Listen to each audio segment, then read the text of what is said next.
Actually. So నేను after marriage నేను కోదాల్లో shift అయ్యాను. సో ఫాస్ట్ 14 ఇయర్స్ నుంచి కోదాల్లోనే ఉంటున్నాను. మా ఫ్యామిలీ కోదాల్లో ఉంటుంది. సో బట్ నాకు 15 ఇయర్స్ నుంచి కృష్ణా డిస్టిక్తో అవినాభావ సంబంధం ఉంది. నేను పెనుగంచిప్రోలు అండ్ నందిగా మా ఏరియాలో వర్క్ చేశాను. సో నాకు ఏపీ తెలంగాణకి బార్డర్లో కోదాడ ఉంటుంది కాబట్టి సో అక్కడ నుండి ఏపీ తెలంగాణ చూడాలని చెప్పి నేను అక్కడే ఉంటున్నాను. సో ఎవ్రీ వీక్ ట్రావెల్ చేస్తూ ఉంటాను. 5 days ఇక్కడ, 2 days 3 days అక్కడ. సో నేను ప్రాక్టికల్ ఎక్స్పీరియన్స్ తోటే ఇన్సూరెన్స్ ఇండస్ట్రీకి వచ్చాను. సో కొన్ని నాకు ఇంపాక్ట్ చూపించే నా family background and financial losses కొన్ని సో నేను ఫేస్ చేశాను. సో దట్స్ వై నేను ఇన్సూరెన్స్ ఇండస్ట్రీకి అడుగుపెట్టడం జరిగింది. సో నా ప్రాక్టికల్ ఎక్స్పీరియన్స్ ఒకటి చెప్తాను. సో ఎందుకు ఇన్సూరెన్స్ ఇండస్ట్రీని చూజ్ చేసుకున్నాను. నేను బేసికల్గా నేను ట్రావెల్స్ నడిపించేవాడిని యాక్చువల్లీ ఆఫ్టర్ మ్యారేజ్. సో మేమిద్దరం బ్రదర్స్. మా తమ్ముడు వెంకట్. సో మా తమ్ముడికి 2015లో డెంగ్యూ ఫీవర్ వచ్చిందాడు అతనికి. సో ఎప్పుడూ హాస్పిటలైజేషన్ అవ్వలేదు, హ్యాపీగా ఉండేవాడు.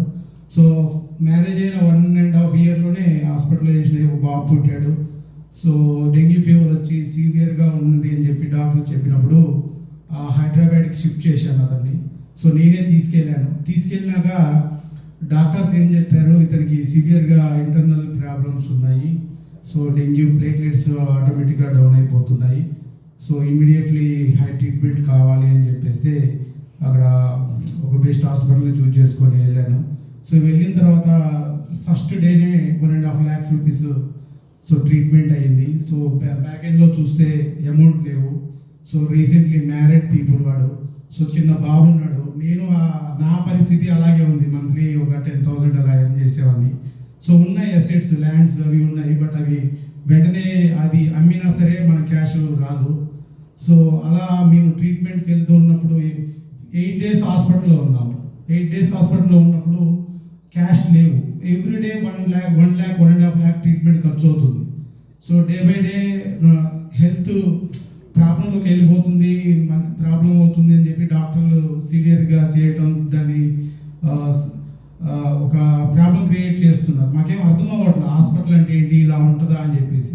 సో ఇన్సూరెన్స్ ఉన్న పర్సన్స్ చాలామంది చూస్తున్నా. ఇన్సూరెన్స్ కట్టిన వాళ్ళేమో వెళ్ళిపోతున్నారు, ట్రీట్మెంట్ చేసుకుంటున్నారు. వాళ్ళలో ఫీలింగ్ ఒక ఫియర్ అనేది లేదు. కానీ మాకు ఫియర్, మా ఫ్యామిలీ అందరికీ భయం.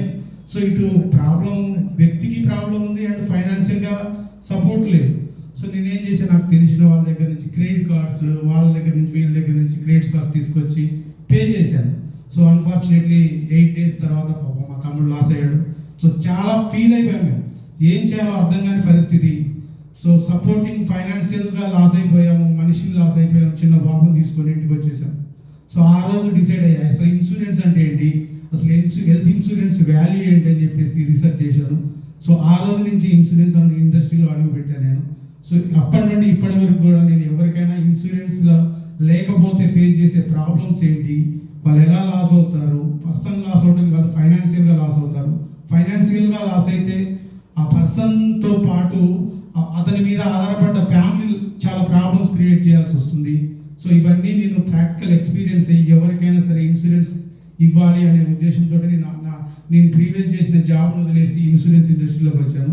సో నేను 2-3 కంపెనీస్లో వర్క్ చేశాను. ఫస్ట్ స్టార్ హెల్త్లో చేశాను అండ్ SBI జనరల్లో చేశాను. అండ్ సో అలా ఇప్పుడు ప్రజెంట్ ICICI లాంబార్డ్లో చేస్తున్నాను యాజ్ ఏ బ్రాంచ్ మేనేజర్గా. సో అండ్ సెకండ్ ఎక్స్పీరియన్స్ ఏంటంటే, మీరు ఎప్పుడైనా ఇన్సూరెన్స్ తీసుకునేటప్పుడు ప్రొఫెషనల్ అడ్వైజర్ దగ్గరే తీసుకోవాలి. ప్రొఫెషనల్ అడ్వైజర్ దగ్గర ఎందుకు తీసుకోవాలి అంటే, అది కూడా ఒక ప్రాక్టికల్ ఎక్స్పీరియన్స్. నేను ఒక టీచర్కి, మా దగ్గరలో మా తెలిసిన టీచర్కి నేను ఇన్సూరెన్స్ పాలసీ చేశాను 1.5 CR. సో అదే టీచర్ వాళ్ళ ఫ్రెండ్ కూడా పాలసీ చేశాడు. సో అతన్ని కూడా నేను అడిగాను, సో ఈ సార్ తీసుకున్నాడు, మీరు తీసుకోండి సార్ అని చెప్పేసి. అతను ఏం చేశాడు, ఇంకో ఏజెంట్ దగ్గరికి వెళ్ళి తీసుకున్నాడు. అతను రీసెంట్లీ ఇండస్ట్రీలోకి వచ్చాడు. అతనికి తెలిసో తెలియకో ప్రొఫెషనల్ రాంగ్ మెన్షన్ చేశాడు.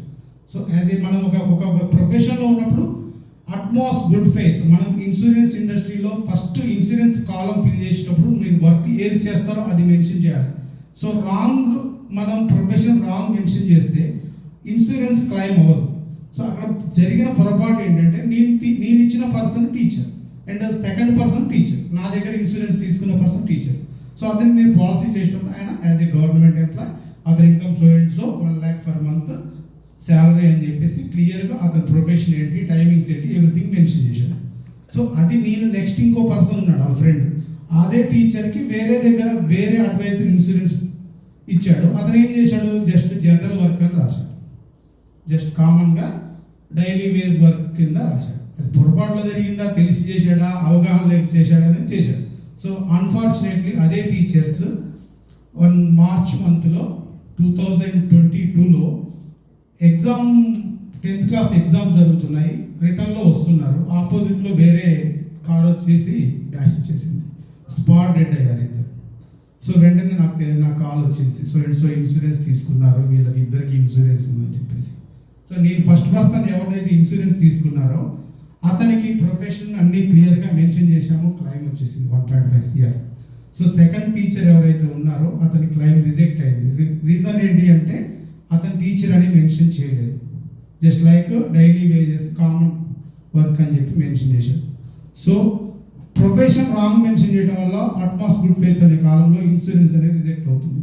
సో అదే పర్సన్కి ఎగ్జాక్ట్లీ అక్యురేటెడ్గా ఏదైతే ప్రొఫెషన్ ఉందో అది మెన్షన్ చేసి ఉంటే అతనికి క్లైమ్ వచ్చేది. సో ప్రొఫెషనల్ ఏజెంట్ దగ్గర ఇన్సూరెన్స్ తీసుకోండి, తెలియకుండా తీసుకుంటే ఇలాంటి లాసెస్ జరుగుతాయి. సో నాట్ ఓన్లీ నేను కాదు, సో ఎవరైనా సరే బయట మార్కెట్లో ప్రొఫెషనల్గా ఇన్సూరెన్స్ ఇండస్ట్రీలో అట్లీస్ట్ మినిమం 5 years ఎక్స్పీరియన్స్ ఉన్న పర్సన్స్ అయితేనే మీరు ఇన్సూరెన్స్ తీసుకోండి. Thank you.